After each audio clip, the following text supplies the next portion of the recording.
Ko'rayotgan Palisade mashinamiz 2026 versiya restyling.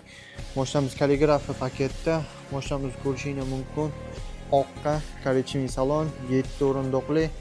Mashinamizning orqa holatlari ham o'ta chiroyli qilib kalisi ishlab qo'ygan. Ko'rishingiz mumkin. Mashinamiz ustki holatiga gap bo'lishi mumkin emas. Diskalarning holati mashinamiz atiga 1088 km masofani bosib o'tgan. Mashinamiz absolutni toza, kraskalar yo'q.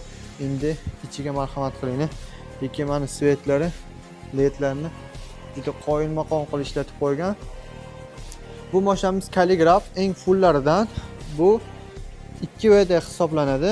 Buni 4VDliklari ham bor. Slipoy zona, beskuluchoy do'sti. Bu mashinaga ularni sanab o'tish keragi yo'q. Ichiga marhamat qilsak, korичневый salonda mashinamizda abagrev masajlargacha bor. Elektronika rul boshqaruvi. Xo'p, ko'rishingiz mumkin, panellarda sanab o'tish keragi yo'q. Funksiyalar juda yetarli. Hattoki mashinamizda отпечаткаларgacha bor. Беспроводной зарядка, Type-C устройство. Mashinamiz hattoki ikkitadan pultlari bor. Orqa oldiga stankaga qo'ysangiz, o'zi mashina avtomatik olib chiqib olib kiradi. Slipoy datchiklargacha bor.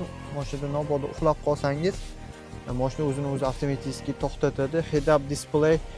Mashinaga Alcantara, keyin patolog, panorama qo'shilgan. Mashinamizda orqa, oldi hamma sidinalar elektronika hisoblanadi. Ko'rishingiz mumkin, lekin belgilari, mashinamiz ichki holatlari o'ta zo'r qilib ishlab qo'ygan koreyslar. Xo'p, stop start shu yerda joylashgan, skorost shu yerda joylashgan. Shuni buraysiz bo'ldi, mashina yuradi. Endi mashinaning orqa qismiga marhamat qilamiz. Mashina orqa qismi kapitanskiy sidena hisoblanadi. Polni elektronika. Mashinamizda hattoki orqa sidenada ham slipoy zonalargacha bor. Orqadan mashina kelib qolsa, to'xtab qoladi. Xo'p, bu yerda mashinamizda masajlarni ustroycha qilsangiz bo'ladi. Pastki masaji bor, yongi masajlari bor. TVD polni obdov abagrev, konditsioner, pechkalarni regrovka qilsangiz bo'ladi. Orqa sidenalarimiz ham elektronika, bagaj ochingiz elektronikadan boshqaradi. Xo'p, lekin mashinani zo'r ishlab qo'ygan koreyslar. Hattoki shu podsvetkalari, afshivkalari ham kojinli hamma joyda. Bu kojinlari haqiqiy 100% kojadan bo'ladi. Bizga o'xshayotgan bizning mashinada chiqayotgan kojalar bilan farq qiladi. Ko'rishingiz mumkin ochilishlari, lekin mana svetlari udar holatda. Xo'p, orqa sidenalarni shu upravleniya bilan boshqariladi.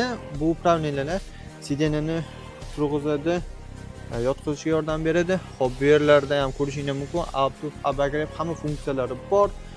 Mashinamizni atiga 1000 km yurgan. Xo'p, kimga qiziq bo'lsa aloqaga chiqsangiz bo'ladi. Koreyadagi o'zini narxi mashinamizniki $55,000, O'zbekistonga dastavkasi bilan $59,000, bunga rastamoshga $20,000 atrofida rastamoshga chiqadi.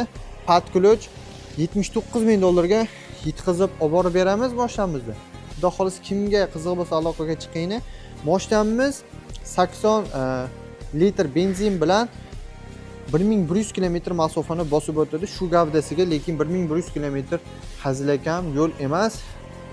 Hop, aloqaga chiqsangiz chiroyli qilib yetkazib, yuklab, jo'natib beramiz. Azam avto bilan birga qolinglar.